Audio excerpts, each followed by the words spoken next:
The very first year that we did this, these people were walking by us, so we were around on the other corner, and they'd stumble out after having had some drinks and having a good time. And they would always be like, "What are you guys doing, man? Why are you camping out? This is weird. Like, what's going on?" We're like, "Oh, record store day. Records? People still buy those? Yeah, they do. Oh, so which one are you looking for?" Traditionally, no one says what they want because they're afraid the people in front of them will get to it. Strawberry shortcake. Yeah. What are you here for? Weezer. And she only likes the colorful album, so basically anything Portugal the Man. Record Store Day is my busiest day of the year. It's bigger than my Christmas. It's bigger than my Black Friday. It's all of those days rolled together. We're going to see more people in one day than we normally see in 2 months' time. Hey, can you guys hear me? We have 3 stations. So the first station is A through G. The second station is halfway through the G's through P. The third is P to Z. And soundtracks are under the name of the movie. I know you're really all here for The Crow, and it's under C. So it's 1 title per customer, but as many titles as you want. One of my friends brought me here a couple years ago, and I saw a couple albums that I knew that I liked, and then bought a couple of those, and then it just kind of went from there.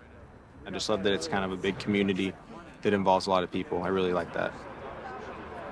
These are actually all my friends that I only see on Record Store Days. Like, there's faces back here that I recognize, and all these guys, same thing. I don't even know this guy's name, but I see him every year. I'm world famous. Yeah.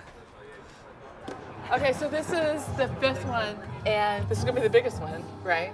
And what's the goal? Whack. Quick, authentic connections. Let's make friends. Let's do it.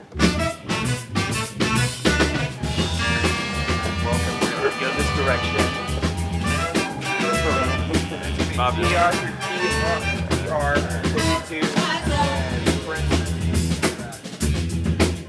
Don't be afraid.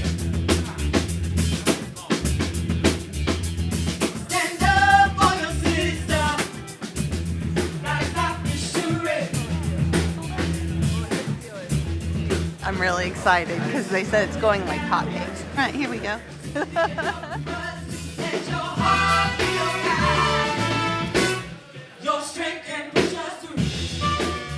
It's really weird because even my parents and stuff like that are just like, "Why are you getting that stuff? You have all this stuff on your phone." I said, "I don't know, it's really cool."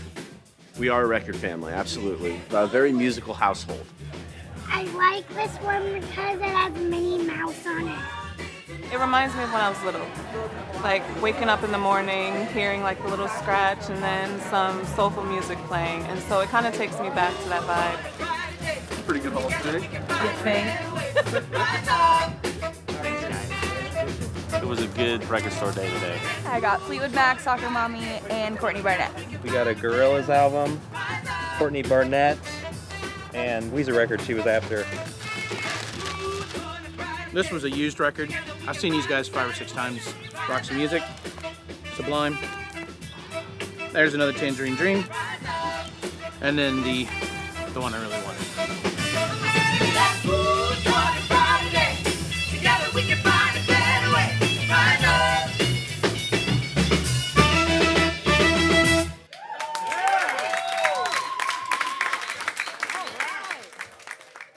Vinyl, it's the only way to make sound solid, like a solid format, like to bring it into our dimension. Otherwise, it's just invisible vibrations in the air. Breaking the seal, like opening the record for the first time and putting it on your turntable for the first time and dropping the needle on the record. I love opening the Jethro Tull stand-up gatefold, which has the pop-up. That always makes me smile. I really like that you can display a vinyl record. I like looking at the art. I like being able to touch it and hug it and hold it if I want to. You have this physical, rather substantial thing you're holding. And that thing promises, a portal into a moment in time where your favorite band played this song. Artists care about vinyl a lot. Many artists will say that that's the most important format with which I present my art. We've always released our music on vinyl, and there was never any thought of doing it any differently, just because that's what we're into, and I think that's what the people who by our music are into. It elevates the totality of an album in a way that I think is kind of beautiful if you're in love with an album. Look at this. It's so pretty. It's got massive artwork that's meant to be looked at. It's meant to be touched, and it smells good. When I was in high school, I had a huge crush on a guy, and I boxed up some of my records, and I took a turntable over to his house, and I played him vinyl for the first time, and that's pretty powerful. That worked really well. Every record can have its own unique sound depending on who has owned it, who's touched it, where it's been. That's really important to me. Sometimes when I want to listen to vinyl just by myself, I just go right here and just dance. You're listening to the whole album, not just one song that you like. You can't fast forward. Boggles the mind. It's just not the same experience. I play records for people in here, and it's like it's the first time they've ever heard the record. It could be their favorite record. I mean, that's probably the first thing humans ever did was tell stories. And while the way that we tell them has changed over millennia, the desire to do it has not. Personally, I like telling stories through records.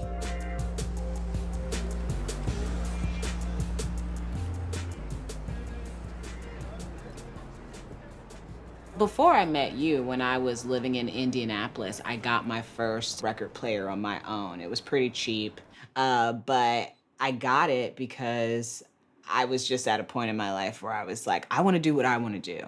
And I think I would like records. And I think that I would like certain things that I think I've been avoiding because I didn't want to be seen a certain way or looking like I was trying to hop onto some trend, especially a white people trend.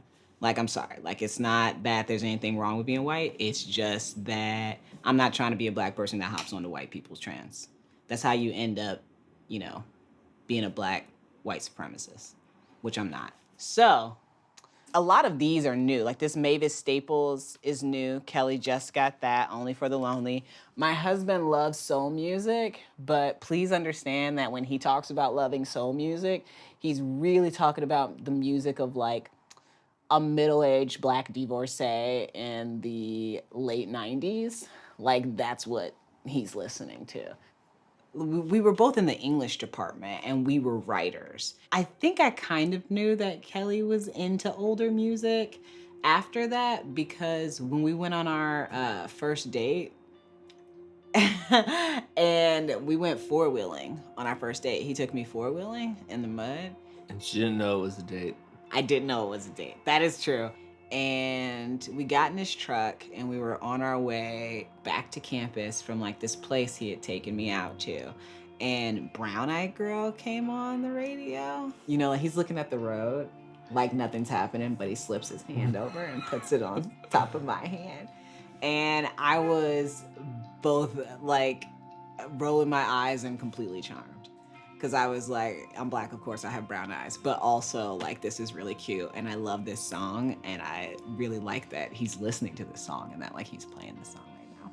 Rolling your eyes and charmed is probably a common experience. It's a common experience, rolling my eyes and being also completely charmed. Yeah.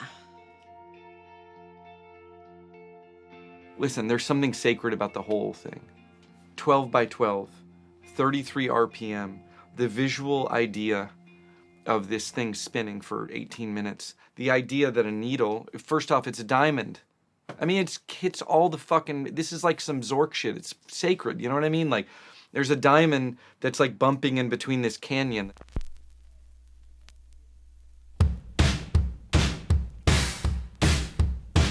It's such a horrifyingly complex point of consternation to even think about a stupid little, you know, stylus moving through this groove. I mean, I'm learning new things every day, and I've been doing this for 18 years. It's actually happened that someone's walked in before, and because I'm getting to the point where I'm old enough now, and they're young enough now, so that someone walks in and says, oh, albums have music on them. You're like, this is a music format?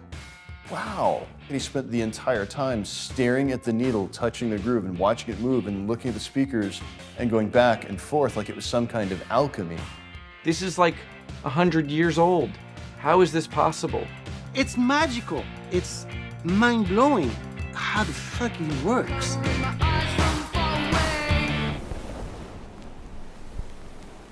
So sound is vibration. Frequency is sound per second. And then music is a unique collection of frequencies. And that's just moving air. And that's what's beautiful about vinyl, is that it's taking that movement and making it a solid, tangible artifact. The way it works is sound is going to be sent to these two magnets. There's a sharp diamond stylus right here, and that's going to take the mechanical vibrations of the music and carve it into this blank disc. When I was first in a band, like around 17, and really getting a grasp of what it means to create things, just seeing an actual vinyl record and holding it, it just made it if I really am proud of this thing I just put my heart and soul in, it only makes sense to put my money where my mouth is. So I started scouring the internet of how could I do this myself, because I do everything myself. And that's why the record lathe became the most viable option for me. Ready to cut. Now it's etching the sound. It's magic, obviously. It's so temperamental and difficult to get every step right, to write the songs, to have a functional band, to have a functional vision, to have a good engineer and a good studio, and then a good mastering engineer, and then a good lacquer cutter, and then a good plating person. Like Gary Selstrom is the really famous plating person at QRP. He fucking wrote me an email. I was almost fainted. This guy's amazing.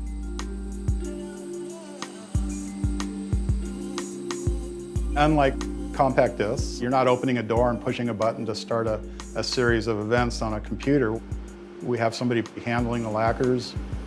We make a duplicate of that through a series of cleaning and sensitizing steps, silver it, put that in the plating tank, make a master. This is the mother made from that master. I listen to that, make sure the quality is what we want, make any repairs that might need to be done, and then we make a stamper that's gonna press the records. Stan here is unloading a stamper that's just been made from a mother, and later on he'll separate those two parts, and the stamper will go out to the press room and press records. If everything's done right, that stamper is an exact mirror image of the mother. On a job board at school, I found a posting, and I started off just sanding stampers. I realized this is pretty cool. I can get free records, and this is the vinyl that's going to press the records. This is virgin vinyl that we get from a company, TPC, that's made in Thailand. The vinyl is heated up in stages, makes a puck. That puck will be moved in onto the center pin of the press, and that's going to compress into the biscuit. Records pressed between the dies. There's stampers mounted on each die. It's going to cut off the excess vinyl. And it comes out the front end. This is where they're allowed to cool, and everything's hand inspected. 2 people in our QC department, one will be looking at the records and the other will be listening, identifying any potential problems. This is where we do all the listening. This is Jamie. He can look at defects, and he's checking centering.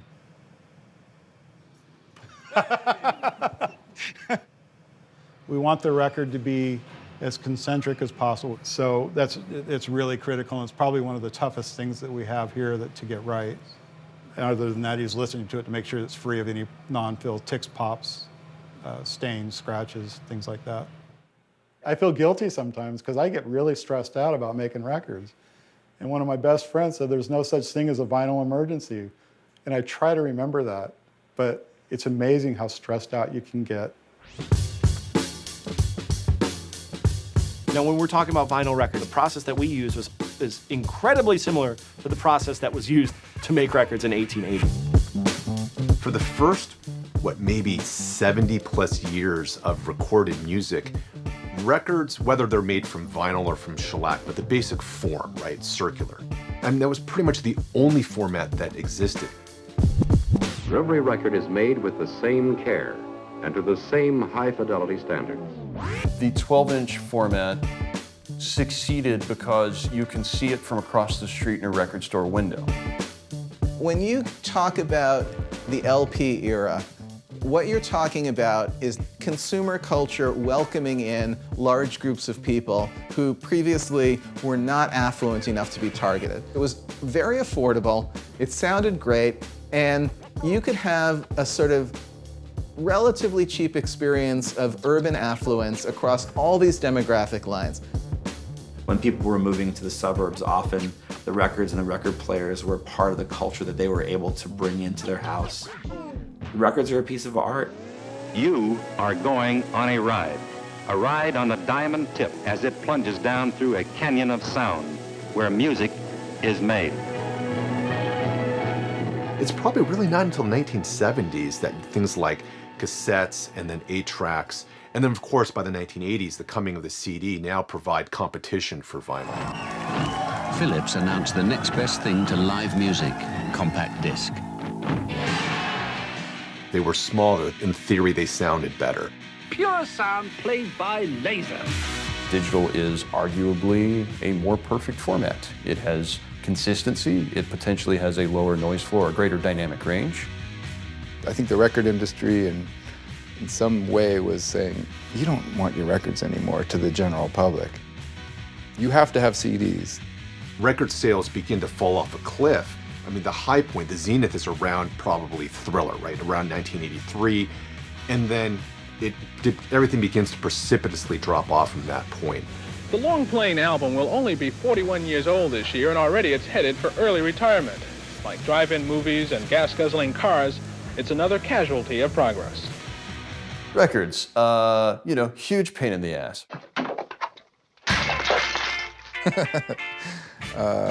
It's heavy. My back is probably not in the best shape it could be because of vinyl records. Every time I've moved, I've amassed more records than the previous time I moved. So every time it's more and more of a pain in the ass. No, you tear my shit! Drives me nuts how easy it is to damage. How easy it is to warp, how easy it is to skip, how easy it is to break the spine, how easy it is as a cat owner to have a shelf full of records get wrecked in one fell swoop. No! Too late. I had it in crates, and whenever it would get warm, I would move them from room to room because I was like, if they warp, I'm done. Vinyl wasn't perceived to have much value in 1990. People would bring in all their records, and on top of the pile would be their turntable. It's like, here you go. So we used to go to different cities across the East, and we would basically stand in a hotel room buying records for 10 days straight, box them all up and ship them to California. It was a formula that worked right off the bat. But there was this just glut of vinyl that had been dumped. Stores just full of records. You could be buying these records that are worth so much now for, $5 or less. Condition was always, iffy, but that was a especially good time to find records.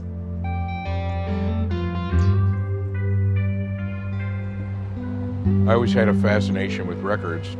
I've also played the drums since I was 9 years old. And so I was always in bands, interested in music. My parents loved music, and I loved working in record stores. It's all I've ever done my entire life since I got out of high school. We have 3 stores now, and each one of them would be considered the largest record store on the planet. We became a place for weirdo record geeks like myself to have a good job and create a community. It's a perfect job for me. I get to sleep in late, I get to wear my hair long, and just be myself. The record shop in the pre-internet days, it was where you would go to find your crowd of people. It was where you would go to find out about music and records and buy concert tickets and maybe see a band play. That's just where anyone who was interested in all that kind of stuff was hanging out. Going to a record store was part of my life. It was something I always did. I never imagined I wouldn't be doing that.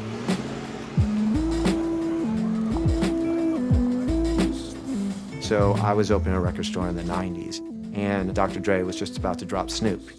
It was an interesting time. My musical experience was different than the older guys who'd opened record stores before me, and everybody's gonna put a little bit of themselves into their space. I think the typical Soundgarden employee is, people who truly love records and record stores. This is where they'd want to hang out. We don't care if you have a drink while you're working or you're high on weed. We don't really give a shit, It's not like we're school bus drivers here. It's a community of people who are very similar to their customers.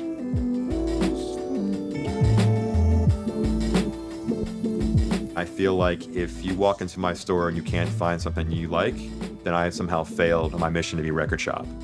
I want the kid who walks in, if she's 8 or 9 years old, to find her favorite record, and as she develops her own musical taste over the next 10, 20 years, she can find everything that she likes here at the record shop.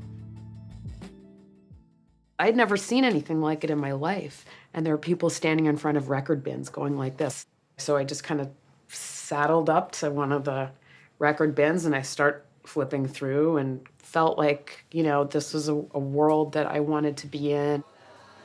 You basically are going to get turned on to things just by looking this way or that way, as opposed to having something fed to you by some logarithm. There's a lot of records that only exist as records.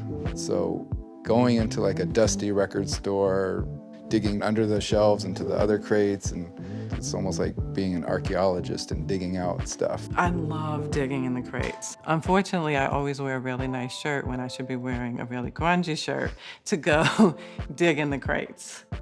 I think fun is really the bottom line to it all. It's fun to go to stores, you bump into somebody you see what they're buying. I go up the block here to Record City, maybe pop into my bar up there, Westbury Inn, have a beer.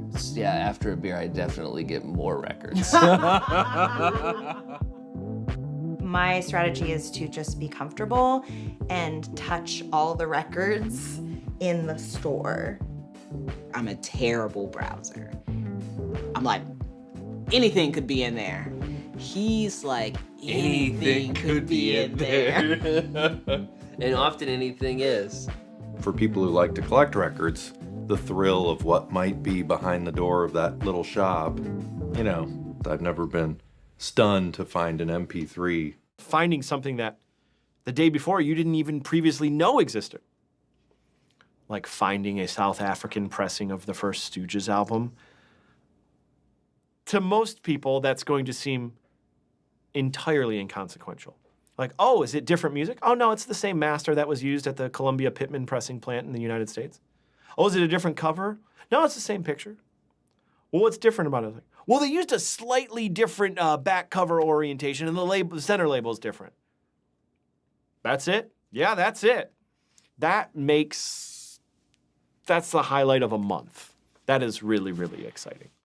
Who are the most passionate weirdos? They're passionate weirdos is who they are. And by the way, I subscribe to that. I'm a member of the tribe.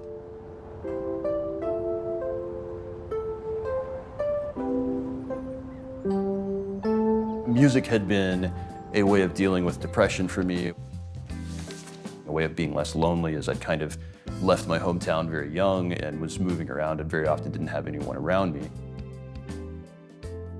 I'm like poor and 18 years old, and what ended up happening is somebody who was a little older than me took me into their big demo room, sat me down, and played me a live David Bowie recording on this like $300,000 Lynn Dynaudio system, and absolutely wrecked my frame of reference for what good sound was. It was like, okay, well, I can have this emotional experience, this antidepressant experience, and I can have it be better? Sign me up. I have a nice sound system at home. I have a very nice turntable. I keep my records clean.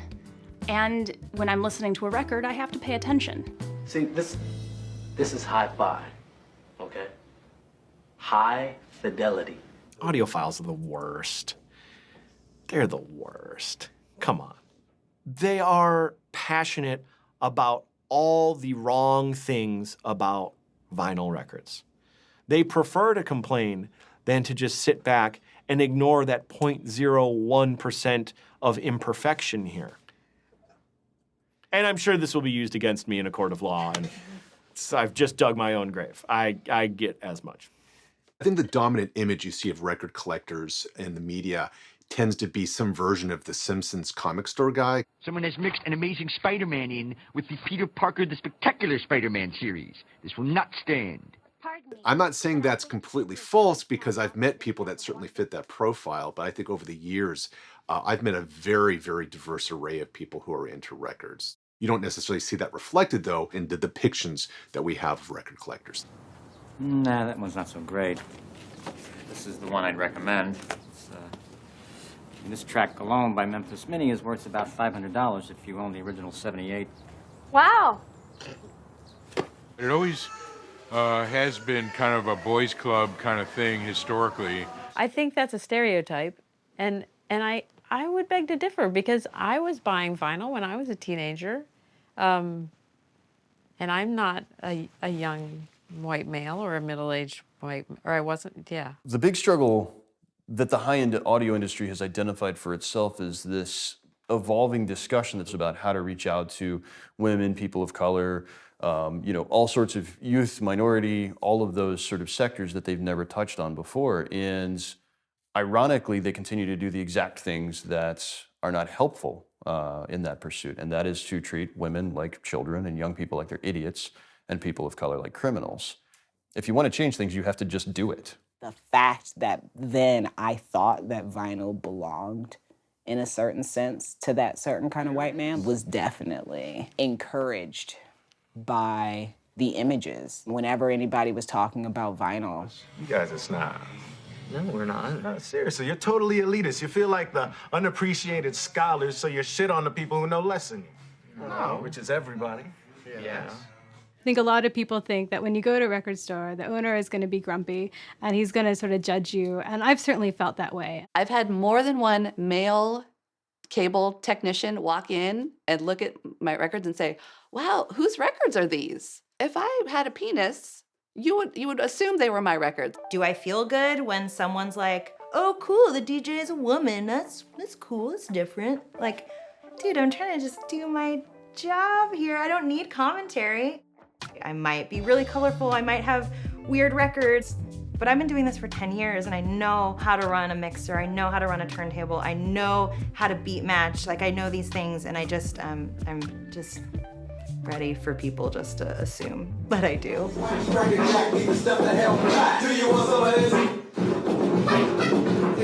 During the low point of vinyl sales, the one community I think that still held onto it was really DJs.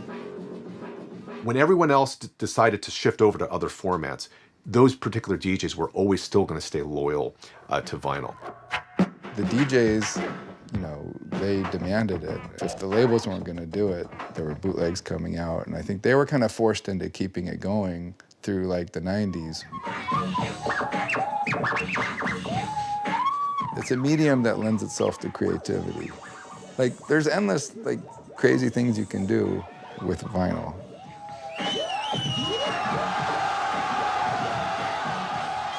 The DJs, we have hip hop, we have punk, but in between there was a layer of kids that were influenced by hip hop but wanted to do something new, placing samples together to make beats. In the 2000s, digital DJing, and in particular vinyl emulation systems or digital vinyl systems like Serato, when these begin to come online, a lot more DJs were happy to embrace that. Control signals come in all different colors, whether they be vinyl and sizes. They also come in CD form, or you could put the file on a USB stick. So much to my surprise, these people who had been DJs since the 1980s begin to just liquidate their entire collections. We've seen a decrease definitely in hip hop 12 inches and dance 12 inches over the years. I think that DJs now don't spin vinyl as much. I had a tour in Japan a while back, and the promoter was like, hey, are you gonna bring vinyl? And I said, well, if I do, are they paying more? Because I have more baggage fees and stuff like that. He goes, no. I was like, okay, well, then why will I bring it, Boom. That's iPod. I have one right here in my pocket, matter of fact. There it is, right there. It all came crashing down in the Napster era. And I just was like, no, why? It's here. Why change it? It's the era of the MP3, and that delivers the coup de grace, if you will. To have your whole music library with you at all times is a quantum leap in listening to music. I think that music fans took out their anger or their distress with record labels on our shops. We were the natural go-to, people to express their dismay with pricing, with availability, and as a result, we were easy prey. There is a lot of history here, and it's going to take a little while to liquidate it all. So you probably got a couple of months left to come and get a piece of this history for what it's worth. I think there was 1 year where I didn't even release anything on vinyl as a label. And I was thinking like... And we didn't sell enough of it to make it worth manufacturing, 500 of them in order to sell 50.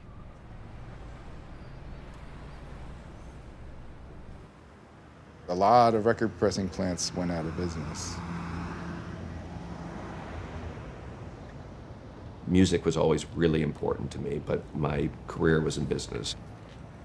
In the mid-2000s, I kind of reached a point where I decided I wanted to find something that was kind of a smaller, more niche-like business where I could be more hands-on involved. And this is where it all began. That was my old desk. I wasn't looking for a vinyl record manufacturer. It never occurred to me that I might find one of those, but this business had existed since 1949. I knew enough about music and I had enough beliefs that vinyl's not going to go away. I thought it could be something where it would be a good, stable investment. I could spend time on it that would be emotionally meaningful, and I thought I could add value to the business. Some of this is lit. There's our old break room. So I bought the company in 2007 and thought it was going to be stable and require a little attention, but not a lot. This is the Motown suite. This is where the Motown artists would celebrate their new record releases. And they needed a place to come because they couldn't get space in the segregated South back in the 60s. And everything is completely intact. And I'm sure if these walls could talk, there'd be some great stories. A large part of what the company did when I bought it was they made 12-inch single records for DJs, promotional records. That's how the major labels would support a new artist. Scattered throughout here, we had 3 press rooms. We had 7 presses in this little room, 6 presses going down there, and another 8 presses going back there. And we shoved an awful lot in this small little building. Shortly after I bought the company, the labels decided to discontinue that practice of producing 12-inch single records. That had a devastating impact, and this small, stable business that I thought I had bought suddenly became a very challenged business. There's nothing that said it's going to come back, and it got worse before it got better.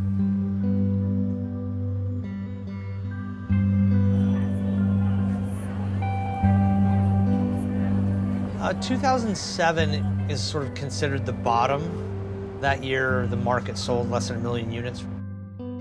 I think my wife and I were married. We were getting ready to move for the 3rd or 4th time, as you are when you're young and just married. And it was like, I don't have the space. I don't want to, I'm done.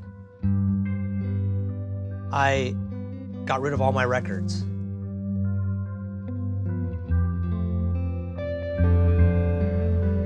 Back then, we were all on media stories for actually going out of business and our business is failing. And I was like, that's a horrible story to tell. We're like telling people we're not cool anymore, and that's all we have is being cool. So we held a conference for all the indie record stores called Noise in the Basement. And we were talking about how we can perhaps change the perceptions, just change the story. I said, hey, maybe we could do something called Record Store Day. Yes, we're gonna throw a party for ourselves. That seems a little weird, but let's try it and see what happens. And we throw a party, it's will people show up to your party? Vinyl was our only hope, and we just hoped somebody else would give a shit.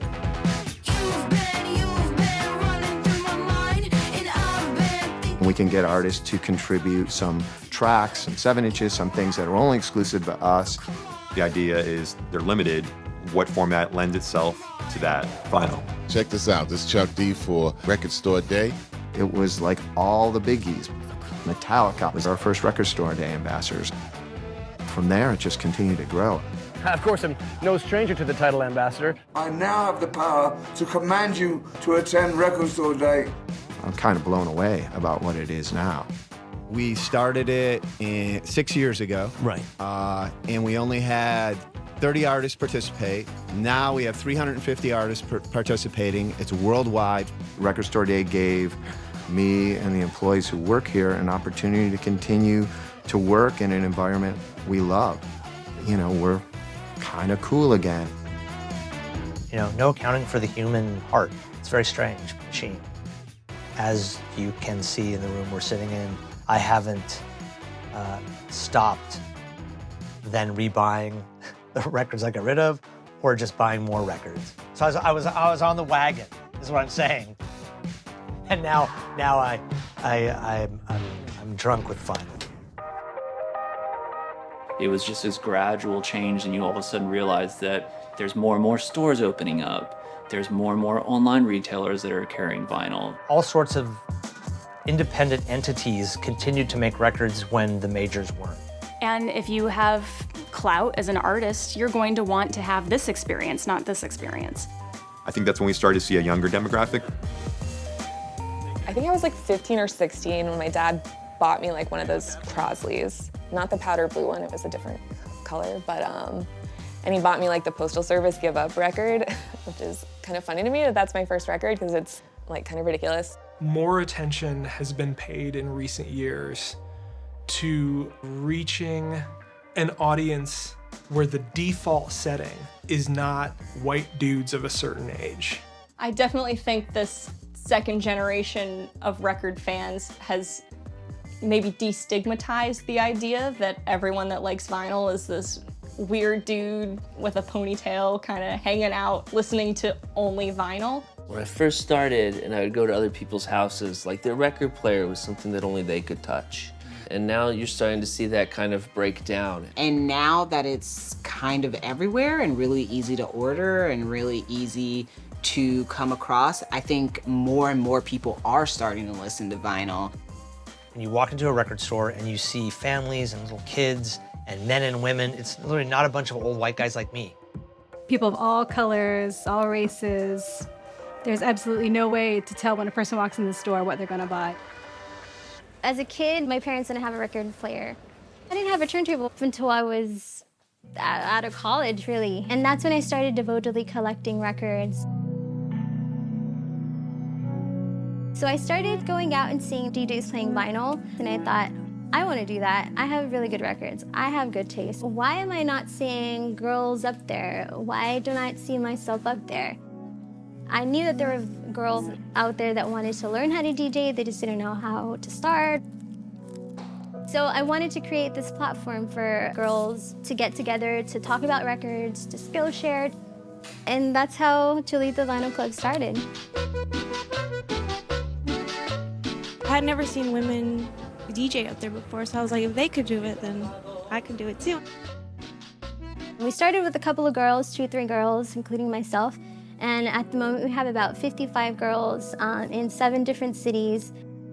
It's more than just teaching each other how to DJ or talking about records. Girls that have never met each other met at Chulita Vinyl Club, and they're, you know, the best of friends now. Everybody's got their own style and own flavor, and that's part of the club, you know. We have each other's backs. It's an awesome sisterhood.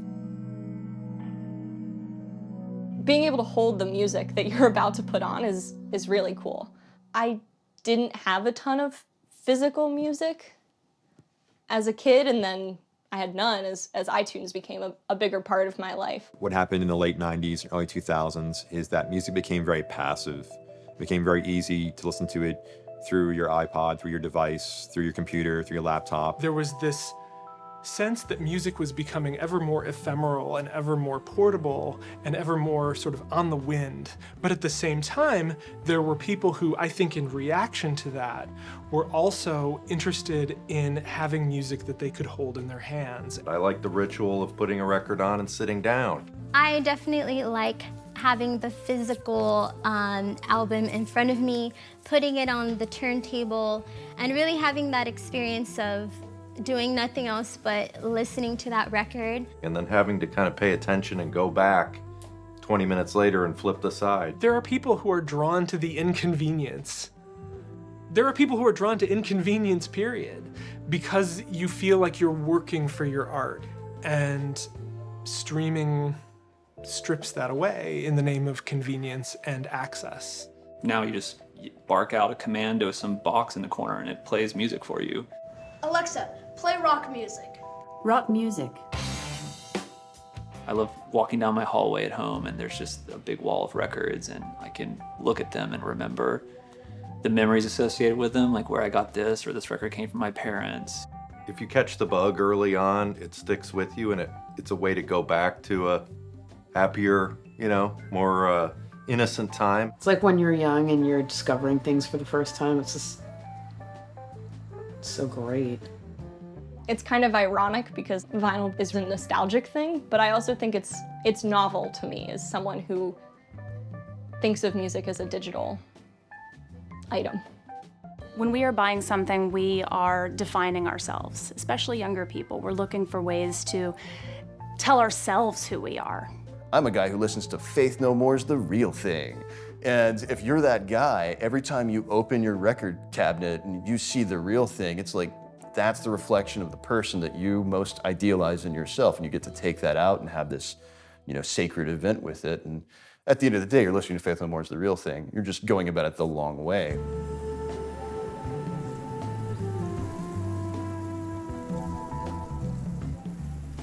My attraction to vinyl has been a combination of good association from my childhood, and also I really like the art form of it, that you can display a vinyl record.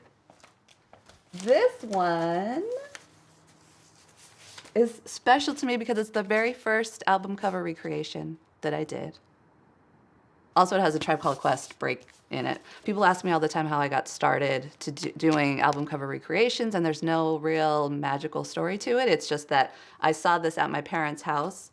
My parents had, at the time, a huge orange tabby cat, and it just hit me like, oh, that'd be so funny. I could put the cat in as the lion, and anyway. It just started with that one, and I got such a huge reaction. People thought it was so funny. I was like, well, if you like that, I'm gonna keep going. I'll show you this and this and this. I feel like I'm spreading knowledge or spreading information about the record. I really pride myself on trying to write in the caption something about the circumstances under which that album was made. So who was the producer, who played bass, who played guitar, the photographer too. Like before this, I had no real way to demonstrate my enthusiasm for music because I'm not a musician. I tried to be a DJ for a couple years there, but I'm not good at it. I'm just a goofball. It's just a perfect way to showcase my collection. See? Pretty convincing, right?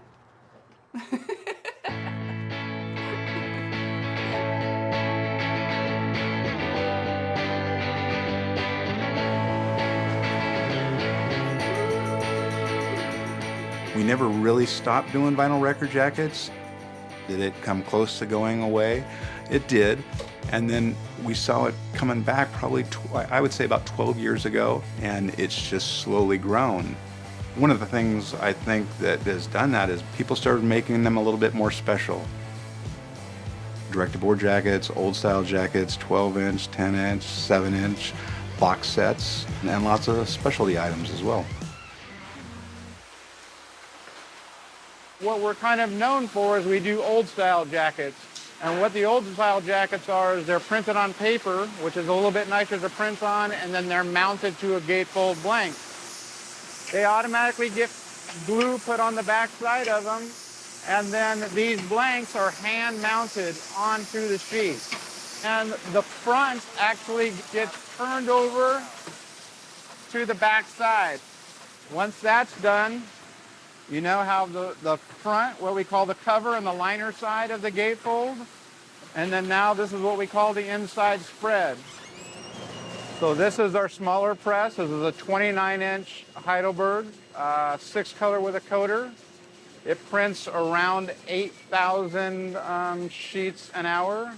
Things are looking really good in our industry. Not only is there more work to be done, there's more really high quality packaging to be done.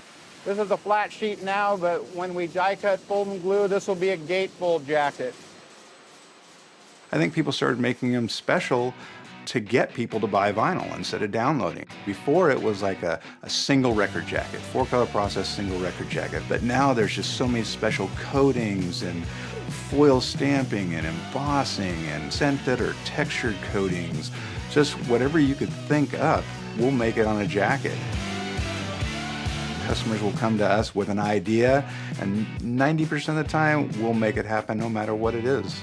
Anytime you look at the mass introduction of a format, and it's always been this way, as it gets more and more accepted, then you start to say, okay, well, how can we squeeze more profit out of these things we're selling? So in the last throes of the 90s and the 2000s, the packaging gets pulled back, the record gets pulled back. It's a wonder any of them survived any length of time out in the wild because they were so thin and the jackets were so light. But eventually, people have the great idea, like QRP, well, let's do this, but let's really do it. Let's make sure that the temperature of the biscuit is just right. Let's make sure the labels are always dead center. Let's make sure that we have remastered the hell out of this album. And that's where I think the maturity happened. The average audiophile who would come into our stereo shop was not asking for a music server or a CD player anymore. They were asking for a turntable. The records are 180 gram, they're beautiful. The whole outlay of the jacket is gorgeous. It is a full sensory experience that is incredibly rewarding. We always start with the vinyl package, and then the CD design will be based off of that. Probably my favorite physical album cover it's one by the Format. It's called Dog Problems. And as you open the album, different sections of dogs kind of pop out. Probably one of the bigger things that we're known for is nice deluxe packaging. And you sit there and you read the liner notes, and you look at all the great photos, and you kind of follow along the story of the music with the story in the book. The more special you can make the vinyl, the more likely it is that people are gonna buy it. You wanna do limited special packaging or colored vinyl, don't tell anybody. But colored vinyl doesn't sound as good. We try to anticipate, is there a novelty aspect that makes sense to bring into this? There's these little tricks and these little sneaks that you learn about, and so you can have the groove on the record start on the inside and play outward. Liquid filled records and split color records, a lot of things that we have done, we've done together with the artist. Perhaps the strangest of all those requests, and one that we were willing to manufacture the components but actually not complete the assembly, was a blood-filled record for Wayne Coyne of the Flaming Lips. In elementary school, we used to do these balloon launches where everyone in the school got a helium balloon, and attached to it was a postcard with your name on it, and you let them go. I remember some turning up in New Hampshire, New England area. Like, wow, that's hundreds of miles. That's so insane. So how can we do that with records? So it's with great excitement that we release Jack White's Freedom at 21 on a flexi disc, only available via helium balloon launch. And we got hundreds upon hundreds of helium balloons, and we just let them go. Hope you can find one. And they start showing up in people's yards. People start putting them on eBay. People are paying $4,000 for a flexi disc. That to us was really, really cool.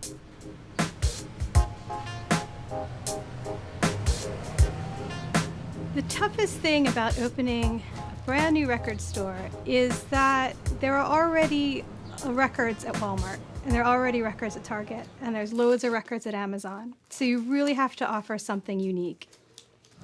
We try to have a very cool sort of bohemian vibe. sometimes feels like a temple where somebody can come in and receive, almost like a sacrament, receiving the music. That might be life-changing music or might have extremely intimate relationships with them.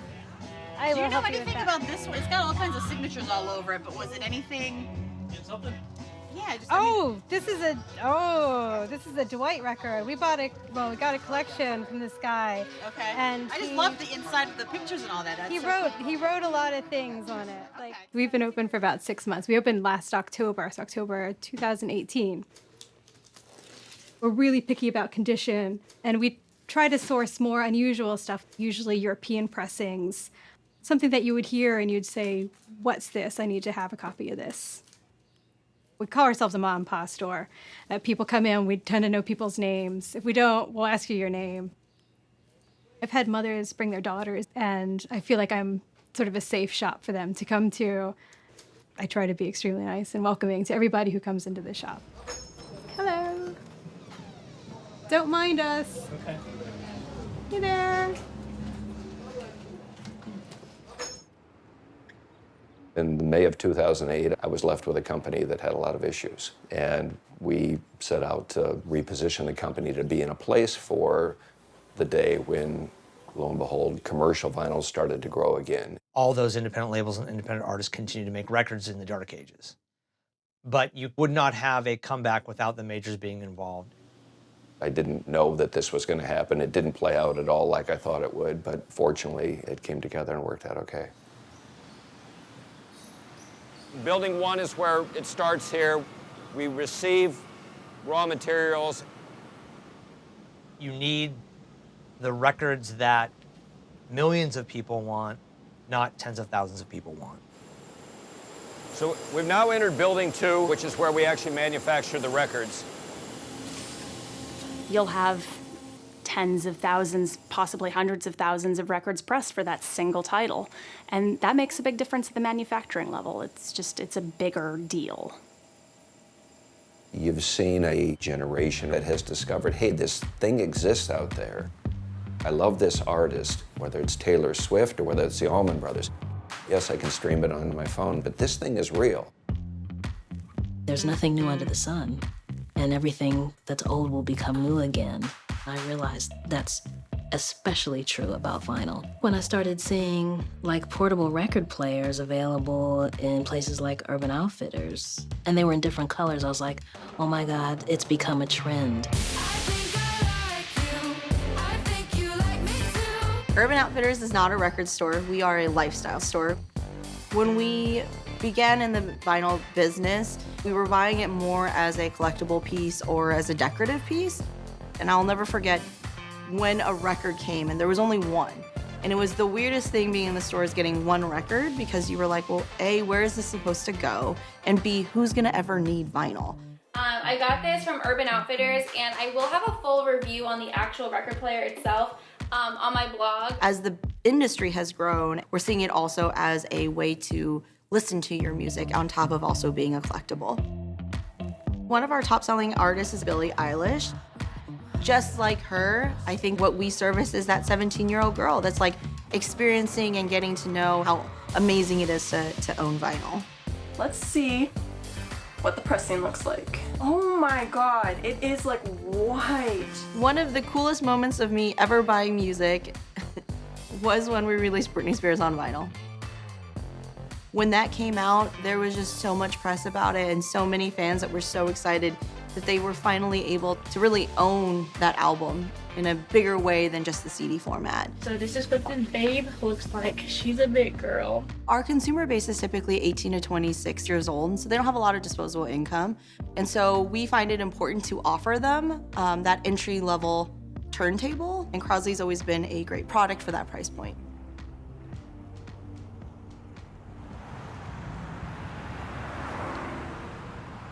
Crosley's provided more turntables than anyone else has in the last 10 years. When we first started, we were mainly servicing people who grew up with vinyl and they just wanted to experience it again. We started selling Target in 2006, 2007, Urban Outfitters. Then we decided to expand outside of just retro and make it more fashion-based. It introduced a whole new generation to vinyl. And a large percentage of these new listeners are female. I was really debating getting the blue or the pink, but the blue in the end matched my room better. All of the finishes are this light blue color, and my record player happens to also be a light blue. I wouldn't be surprised if the record player was kind of in the back of my head going, I would look so good in this apartment. People are using our products as like an extension of their personality. So when you search #Crosley on Instagram, you're gonna see a lot of Crosley shrines.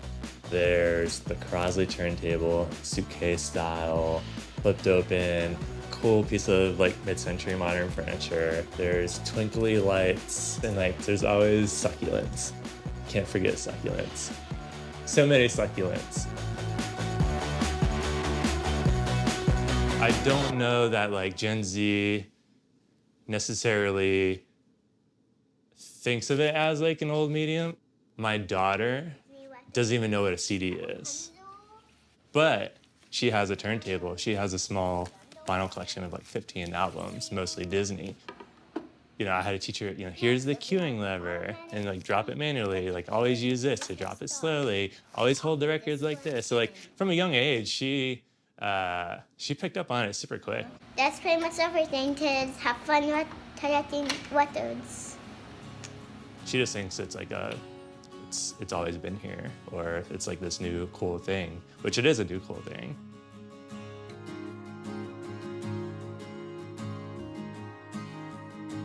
Vinyl can really help you with parenting in that being able to talk about music, hear music, and tell a story about an album or a period of time, it gives you really nice inroads.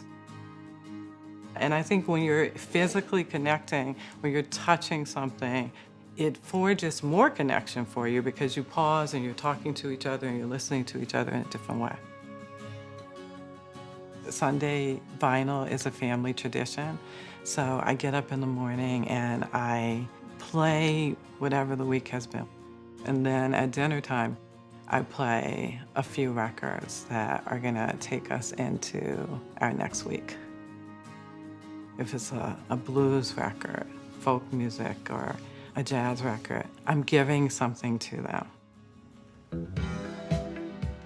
We have this day together and we have this time together, and it's our version of church.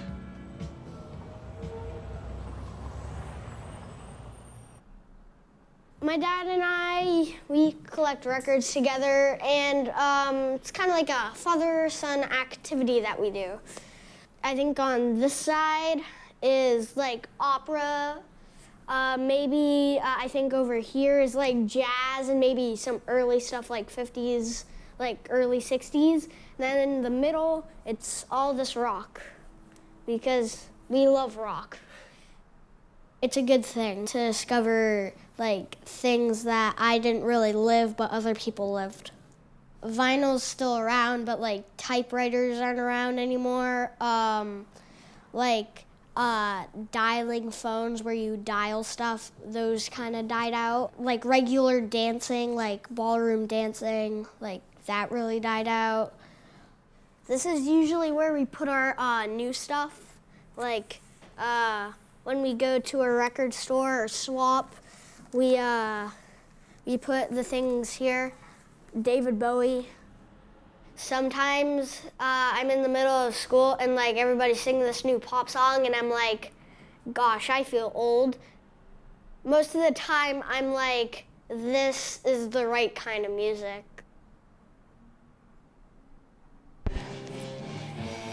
So where were the spiders? While the flies were to break.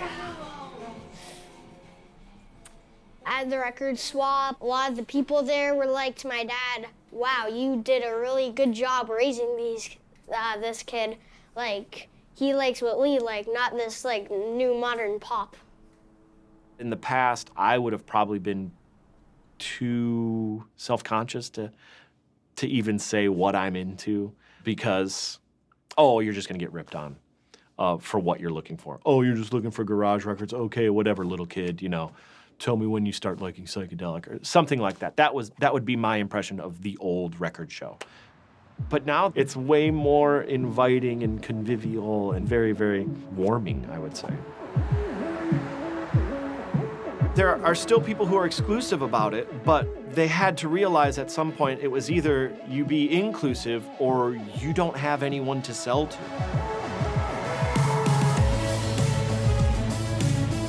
It's been really fun to grow up with the show. When I was 5 years old, I was running around here under the tables reading comic books. My dad started it in 1981, and I've sort of been helping out more and more the older I got. I'm 45, so I've been doing this for 30 years, basically. So I've seen every permutation of every job you can have at the Austrian Record Convention. Once I graduated high school, I started working at convention headquarters, and you know, we basically run it now. Attention, we're about 15 minutes from general admission starting. And as you can see, there's a lot of people still in a line, and we've been open for 5 or 6 hours, so it's pretty incredible. This is one of the biggest shows we've had in a long time. We have more dealers than we've had in a lot of years. I think it's going to be a great show for everybody. I want the dealers to be able to make money and have a successful show, and I want the customers to come and be able to spend money and be happy with sort of what they're spending and what they got for it. Like, do you want to buy 10 $5 records or one $50 record? Yes. And it's sealed. Thank you very much. And it is a DJ promo copy. Thanks so much. Thank you. That's how you sell a $400 record. We were told that it's the biggest record fair in the world. Big stuff. Good prices, nice people, nice city. Nice city, yeah. Beautiful city. You know, hardcore record collectors are still a core demographic, you know, and no matter what corner of the world they come from or what their background is, they have a lot in common with each other. I spent enough time in Vietnam that I've earned the right to do just about what the heck I want to do. I paid like $3 grand for one just the other day, for one record. I have been coming to the Austin Record Convention since 1985. I'm a veteran, 30 years plus. Love it here, love it. I see a lot of old faces every year at the Austin Record Convention, but we see a lot of new, younger kids. We see a lot of people in their 20s. We see a lot of parents bringing their little kids, which is awesome. Andrea's first record was the new Casey Musgraves album. I'm hoping that she'll have some stuff to like look back on and like, you know, cherish like collector's items, things like that. It's a generational thing now. There's more women involved, and they're bringing their children and their moms, which is great. I wholeheartedly endorse that. I have a big time soft spot for younger people who are into it, especially kids, you know, and if somebody's a newbie, we absolutely love that. We are new record people. We've been doing this for 6 months, and it has been absolutely phenomenal. I didn't believe it until I heard the difference, so. I think it's about how much fun vinyl is, how much fun it is to shop for, how much fun it is to like meet people who are into the things you're into. I started collecting records when I was about 8 years old. Needless to say, 20,000 records later, it's a disease. There's an endless world of records, and that's what's like so appealing to me. It's cool to be like accepted by that community and to be like, you know, a younger girl who sells records. My daughter's here, and Nathan's daughter's here, and she could have gone to a sleepover, and she was like, no, I don't miss the record convention. And I'm like, okay, well, great, you're here with us. You know, I don't always take the time to kind of ponder how beautiful it is, but it feels like a reunion in many ways. You have people who are actually all from different areas of life, different ages, different backgrounds, but when it comes to this thing, we're kind of mostly on the same page already. This is a good one? Yeah, let's see. That's where I would go. I'll play it for you. All right, yeah, if you don't mind. This is the beauty of it for me, to talk to people and to do what we're doing now. Just talk about records, talk about music. Take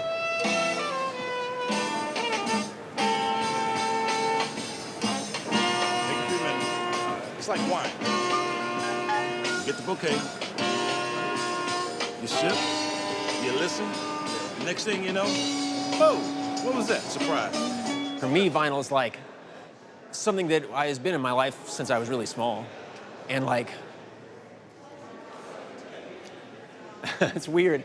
I don't really think about this too much, but it's just been something that I've had around me and connected people forever.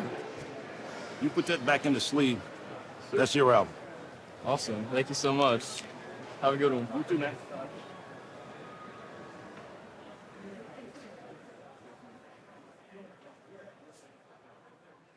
I am worried that the music industry, the people at the big labels, are going to make a huge mistake again.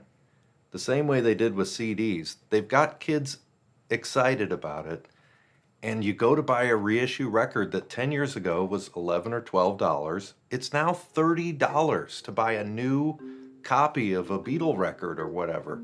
Now when I'm a college student, I have more expenses than just coffee on the weekends. If it gets up to the $30 price point, I definitely think more about it. I do try to budget with each paycheck. I always go over budget, but I have good intentions. What you have to look at is, by selling this piece of music, is the artist being compensated correctly? Are we actually making the margin that we need as a company to keep all of our lights on and keep the people employed? And is there enough margin left over for a record store or a retailer of any sort to be able to derive the margin they need? As long as you're accounting for those three things, what you price it at is appropriate. There's so many costs that go into these things because it is sort of a bespoke artisan type thing that I think people might get angry about something or why is it so expensive? And you know, it's because it costs a lot of money to make the things this way. People take for granted that you must have paid nothing and you're charging too much for things. And that's just sort of a general view that a lot of customers have. When you put in foil stamping and individual numbering and it's 180 gram vinyl and you actually did full analog mastering, like all of these things add cost into every single record that you make. And the margins have to stay the same. That means all the pricing has to go up. In 1977, a $10 record would be $35 today. We are not charging more for records now. But are the majors the horrible, evil people? Yeah, sure. Yeah, we're terrible and mean. You make me feel like. As more and more people started making vinyl again, including the major labels, you know, reissuing Beatles records, our timelines had to get way longer. When it comes to, you know, a punk band in Berkeley that's trying to get their 7-inch out, and they're, you know, a year out of being able to do that because you have like 1 million, you know, Lego movie LPs that are like, whatever, no shade. Everything is awesome. But whatever. There's always going to be a backlog at the plants that make the best records that take the longest time to make. A lot of times I'll get in conversations with people about, well, can you make those faster? It's like, well, no, because then you're outside the space-time continuum. It's like, this is a physics. It's like it takes a certain number of seconds to make a record.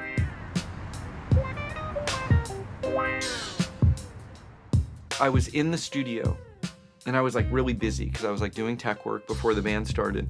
And I was like, okay, I gotta call QRP and set up the order for my record coming out. So I Googled on my phone QRP. And I just hit the button, called them. And I was like, hey, my name is John Vanderslice. I've had a few orders with you in the past. I just wanted to see about lag time and maybe setting up an order. And so they were like, okay, let me put you on hold. So they put me on hold. They came back and they said, yeah, we see a few orders for you. Well, do you see my quantity for the last record, Dagger Beach? I think it was 2,000. Hold on, let me put you on hold. I was like, man, they don't seem to know anything about vinyl production. I'm asking them basic questions about like, scheduling and minimums and who does the plating and et cetera. Then I was like, okay, I'm gonna call you back. It just got confusing. And then I hung up and maybe a minute later, someone called me and it was a different person. And it was a guy who sounded like kind of car salesman-y, scammy. And he's like, hey, so I just wanted to clear up. So did you want to place an order? And I was like, who is this? They were like, you just called us. And I was like, why are you calling me? He's like, well, I was listening into the phone call. No shit. And that's when it hit me. I was like, oh my God. I looked at my phone. I was calling a scam company and they were pretending to be QRP. They knew what I was doing. They were lying to me and saying that they saw my orders. It was fucking crazy. It was amazing. This is in vinyl production. Think about this. Most of these motherfuckers don't even own a turntable. So scammers everywhere. This is like so typical. The record boom definitely has messed up at some points the quality. For example, like off-center, meaning that the grooves Instead of the record needle playing and just kind of tracking like this, it goes ooh, ooh. You know. You know, a lot of people, I guess, really aren't playing them or opening them, or they're not that picky. I despise buying a brand new record, putting it on the turntable, and having it be warped, defective, or otherwise made in a way that is not up to standards that I would expect. I'm not suggesting that somehow we're immune from that problem, but that's the thing that most upsets me. Sometimes even all the people that do the best work have problems. It's hard to make a record. It's a manual process, and it relies on a lot of technology that's 100 years old or more.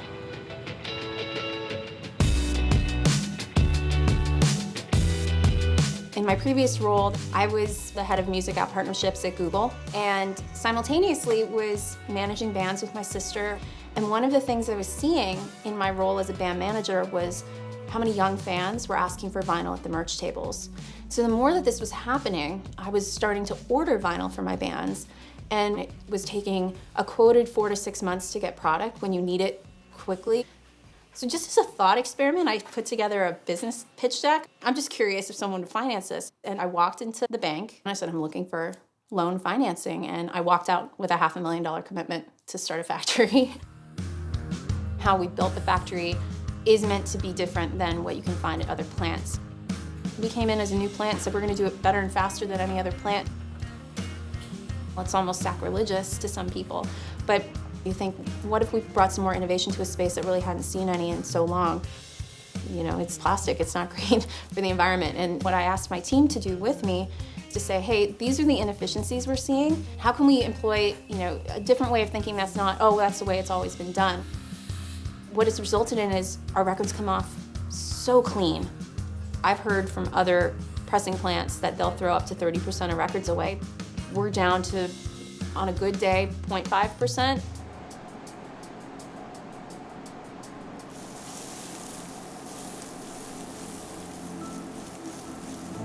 The production of records is not real. It's not the best thing for the environment at all. I think on the flip side, we're simply not producing vinyl in the same amounts that we used to. So whatever the environmental impact would have been a generation ago, we are now at a fraction of that. You know, vinyl is recyclable. You can recycle it and put it into future pressings. That is great. So this is our vinyl recycling room. When you manufacture a record, you have excess vinyl. We regrind that and can use that, mixing it with virgin in subsequent generations of records. We have devoted quite a bit of time to our energy systems to allow us to recapture and recycle what would be essentially exhaust to be more efficient and less wasteful. It's, yeah, as someone who is concerned about the environment and tries to make, take strides to be not a litter bug, to recycle, to buy less plastic, to do stuff like that. Here's a wall of stuff that's going to take 40,000 years to degrade. We all like to think that these are going to be very important to generations after generations. You know, this Shangri-La's record, somebody's going to want this in 2075, right? The idea that records can last 70 years is fucking crazy. I mean, that's crazy. My goal is to make a record that sounds good enough that someone will listen to it for 20 years. I have records that I've had since I was, 13. Do I have most other things that I've had since I was 13? No. Lots of things I would happily not have. I'll turn off a lot more lights. I'll take way shorter showers. I'll take way fewer showers to keep my records. You know, you deal with these questions, and the best thing to do is put a record on really loud and just try to drown those thoughts out.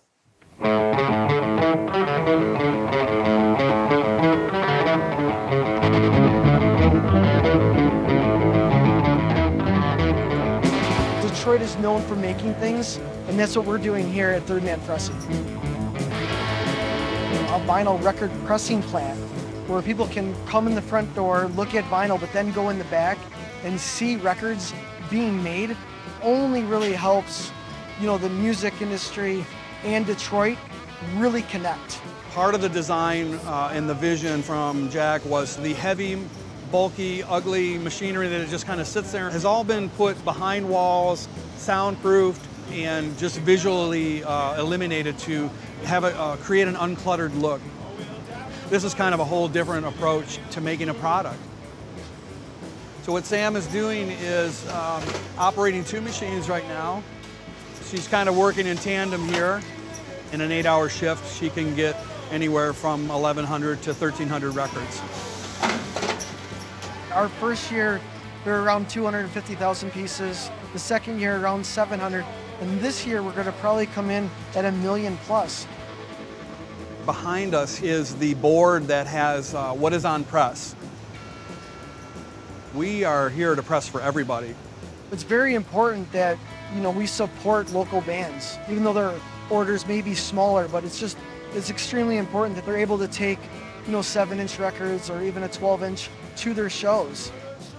We do recycle as much of the product as possible and grind it all down, and then you can make more records from it. Definitely don't want any of it going in a landfill. My hope is that kids that visit here, dive in and they tell their friends about it, and then they go and visit their local record stores.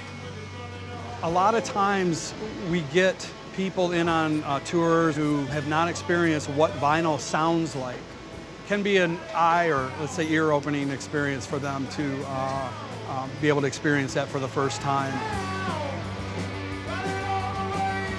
A record will give you goosebumps. If it's a good pressing, good quality, the sound of it can really do something to you physically.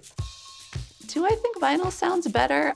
Better than what? People are like, oh yeah, vinyl just sounds better. But they don't say it sounds better than. In comparison to streaming, comparison to 8-tracks, comparison to tapes. I think the whole analog sound is more pleasing to the ear. There's something natural about like a needle vibrating in a groove and creating the sound versus the zeros and ones and everything. If all you've ever done is listen to streaming through AirPods, you're not going to have a frame of reference to understand, like, wow, that's your favorite record? Ooh, let's play your favorite record for you on a record player. Like, obviously it sounds better than listening to something on your laptop speakers, because your laptop speakers probably sound like shit. But does it sound better than listening to a CD in the car? I just don't get that warmth like that out of CD that I get out of vinyl. I mean, they're better than tapes, but are they better than the digital streaming?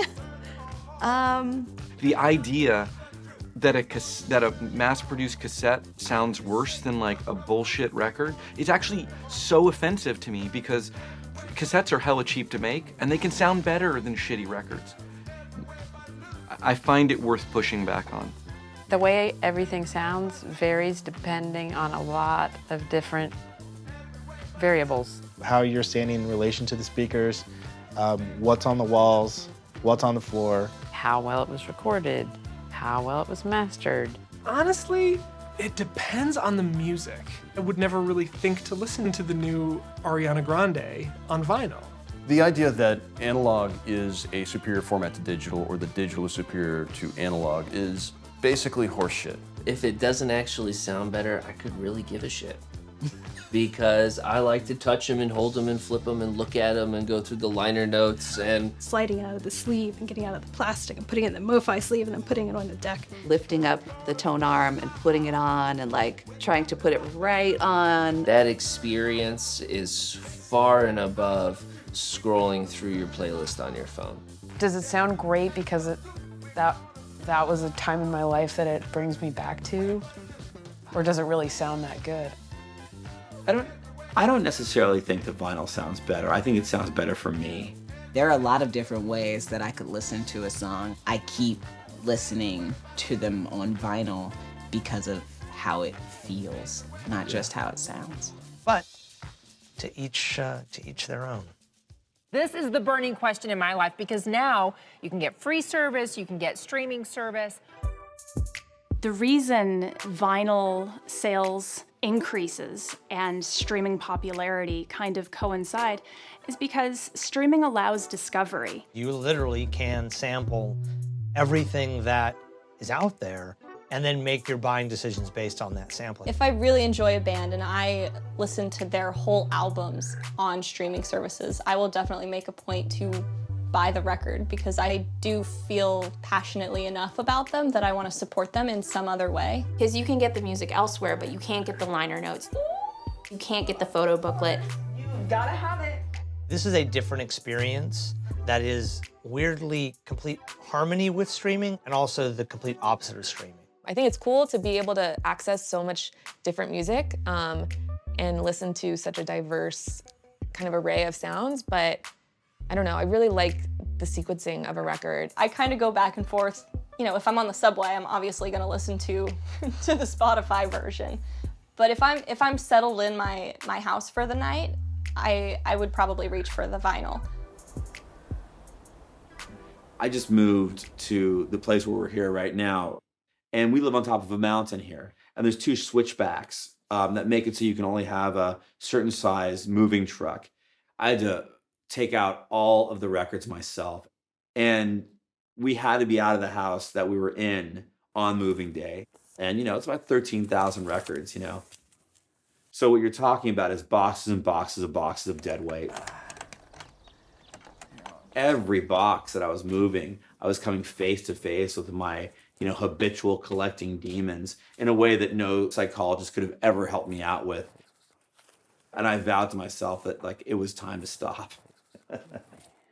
So I have this whole thing now where if I get a record, I've got to get rid of 3. You know, you want your collection to be easily accessible. You want every record you pull out to something that brings you total joy. A good night for me is when I wake up and there's a stack of records that are out of their sleeves and strewn around, and I realize that, man, last night I had a really good time, you know? And you can't do that if you're gonna treat them like some bizarre objects that are in museums and things like that. When you have a dog, you pet the dog. Look, when I have this dog, I pet this dog, and I love this dog like this. I don't just put her on a shelf and not worry about her. And, you know, I feel the same about my records. Yeah. My mom used to say, do you have enough records? Don't you have enough? When are you gonna have enough? And I said, Mom, you know, you don't get it, Mom. There's never enough records. And I think 20 years later, you know, I think she was right. We use these like IKEA shelves that fit records perfectly. Like every record collector knows them. Like a 5x5 of those, 25 cubes altogether. That's like the ideal amount of records, right? It's enough for you to like have enough to listen to and go a little deep, but you don't have too much. And that way, if you get more records, you could always like make sure you get rid of enough. It always fits in there, right? It's kind of hard to do. I have so much personal history tied up in every single record. And so, I don't know, that's something I need to actually practice. I haven't got there yet, but one day. My wife, Bev, when she and I found this place, we had a conversation. We loved the place. We knew it was the place for us. You know, it had a fireplace. We're like, that's really cool. And I said, you know, I'm glad there's a storage space downstairs that comes with the apartment, because that way I'll have a place to put the vinyl. And she's like, we would never buy a place unless you could have your vinyl out. You're not gonna put the vinyl in storage. And so it was like, that just made, you know, like she's good peeps. When my future wife first came to my place and she saw what was probably at least 4,000 to 5,000, 6,000, 7,000 records all packed in this place, she was like, wow. But, you know, the cool thing was when we finally got a place, she was like, oh, see this wall right here? So you could put all your records right here. And I was like, man, I really lucked out. When you really love music, but you can't go buy the music you love and own it, learning how to perform it well is sort of the replacement for it. You know, my siblings and I, it was never just like, oh, come listen to this song and let's talk about it. Let's talk about why we like this song and, you know, what we're hearing in the song. It was like, no, I'm Beyonce, you're Michelle, you're Kelly, let's go. You know what I mean? And you know all the words to the song and you know all the moves to the song. Like, I grew up with music being mostly in the idea of performance. So I need to be able to have my space to do my performance and enjoy my music. But those big performances have really been beneficial to me too, because it's kind of brought back this sense of play. It's not just another thing that I know, it's a thing I'm experiencing. That's in the teaching each other thing. He taught me how to like be curious enough about music to not just think about how it makes me feel, but also think about where it came from and what's the history of this sound. But I get him to play. She taught me how to dance again. She was like Kevin Bacon. I was like that whole town. Basically.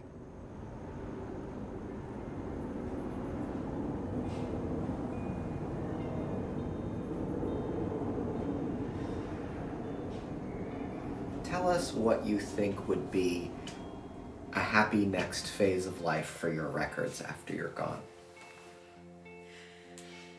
I'm not gonna cry, Kevin. I am 34 years old, so I don't think too hard about wills and things like where do my books go? Where does my, duvet cover go? But I do have this letter, like it's in a Google Doc that my parents are aware of and my boyfriend's aware of. So in the letter it says to my parents that just when I pass, let my boyfriend decide where my records go, because I trust that he'll make sure that they're not going to Goodwill, they're not going to a place where they won't be touched or enjoyed.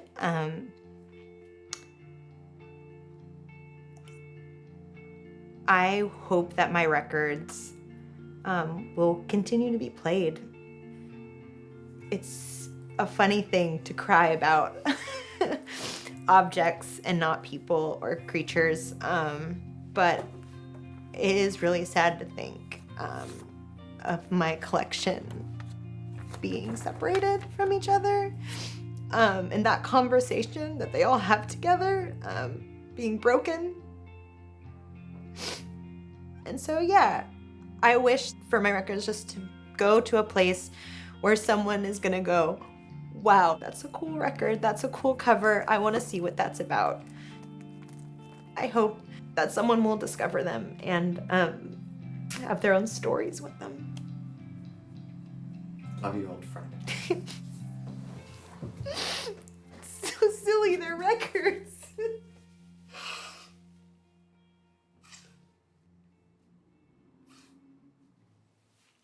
It's so silly. No, I'd say the same thing. I'm kidding. I just know who gets to ask the questions. You and I have this in common, that we love vinyl. Were it not for music, we wouldn't be having this conversation, right? And so I really feel that it is something that can be passed on. Don't be intimidated. And don't let the music snobs or collectors make you feel like this isn't approachable, because it is. Even if it's, best of the 80s. Go on and get that best of the 80s. That might change your life. I think we're seeing this pendulum swing back towards analog because we're gathering around together in a much more human way. And one of the things that I hope we learn from vinyl's resurgence is this want for human connection. I want to share the things I love with people who will love them. That's really all that matters to me.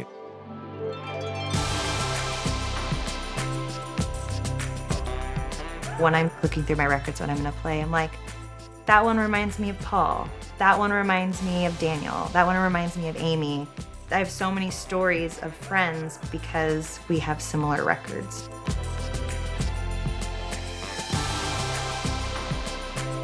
I want them all to be loved and enjoyed and played. So they're so scratchy you can't play them anymore. I mean, my records, all my music, is what I have absolute faith in. I only have faith in a couple of things to that degree. Music is one of them. Love is the other.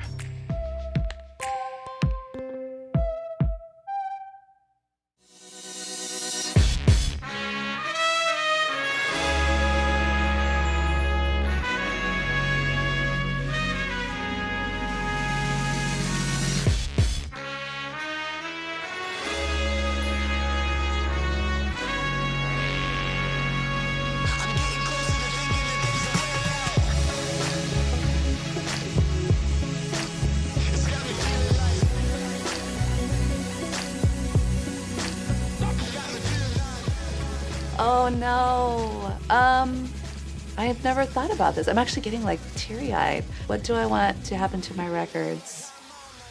Oh. If it's my own children, that's great. Maybe they'll listen to it and they'll have memories of their mom. But if they don't like it, if they're not going to listen to them, if they're just going to sit in a box, then I'd rather they sell them to a record store and then have the records sort of disperse out, spread out sort of like ashes to other people to listen to. Can I be buried with them? I don't know. He asked me a lot what I'm gonna do with the records if he dies. That's a question that comes up about once a quarter.